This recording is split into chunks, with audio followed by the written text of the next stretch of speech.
வருமான வரி முறையை எளிதாக்கும் முக்கிய நடவடிக்கையாக வரவிருக்கும் நாடாளுமன்ற பட்ஜெட்டில் புதிய வருமான வரி மசோதாவை மத்திய அரசு அறிமுகப்படுத்துன்ற தகவல் தற்போது வெளியாகிருக்கு. முன்மொழியப்பட்ட சட்டம் 60 வருட பழமையான வருமான வரி சட்டம் 1961 மொத்தமாக மாற்றும் புதிய சட்டம் எளிமையாகவும் எல்லோருக்கும் புரியும்படியும் இருக்கும்னு சொல்லப்படுது. நிதித்துறை மற்றும் சட்டத்துறை இரண்டும் இணைந்து இந்த புதிய சட்டத்தில் மாற்றங்களை கொண்டு வருதான்.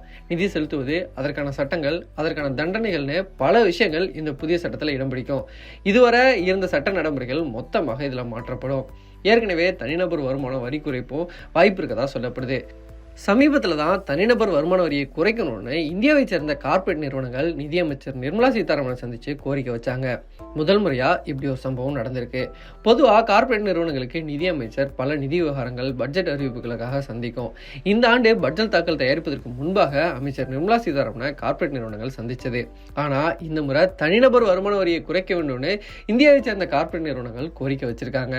நாங்கள் தரும் வருமான வரி காரணமாக குறைஞ்சு விடுது, வீட்டிற்கு எடுத்து செல்லும் சம்பளம் அதிகரிக்க வேண்டும், இதற்காக வருமான வரியை குறைப்பது சரியா இருக்கும்னு கார்ப்பரேட் நிறுவனங்கள் நிதியமைச்சர் நிர்மலா சீதாராமனை சந்திச்சு கோரிக்கை வச்சிருக்காங்களாம். 2024 பட்ஜெட்ல தனிநபர் வருமான வரியில மாற்றம் செய்யப்படாத நிலையில 2025 ஆண்டு பட்ஜெட்ல மாற்றம் செய்யப்படலாம்னு எதிர்பார்க்கப்படுது. தற்போது வருமான வரி விதிப்புல 2 முறைகள் இருக்கு. இந்த 2 முறைகள்ல ஒன்றை மக்கள் தேர்வு செய்ய முடியும். முதல் முறை பழைய வரி விதிப்பு முறை. இதுல நீங்க வாங்கும் வருட வருமானம் 2.5 லட்சத்துக்கு வரி இல்லை. ஆனா 2.5 லட்சத்திலிருந்து 5 லட்சம் வரை வருமானம் வாங்கினா 5% வரி இருக்கும்.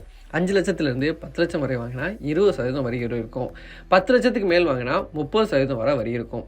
இதுல ஏடிசி, ஏடிடி போன்ற சலுகைகள் மூலம் வரியில கொஞ்சம் விலக்கு பெற முடியும். 7 லட்சம் வரை வருமானம் வாங்குபவர்கள் ஏடிசி, ஏடிடி போன்ற சலுகைகள் மூலம் இன்னும் அதிக விலக்குகளை பெற முடியும். இந்த வரி விதிப்புல கடந்த முறை எந்த மாற்றமும் செய்யப்படல. பழைய முறை வேண்டாதவங்க புதிய முறையை பின்பற்ற முடியும். புதிய முறையில் ஏடிசி, ஏடிடி போன்ற சலுகைகள் மூலம் வரி விலக்கு பெற முடியாது.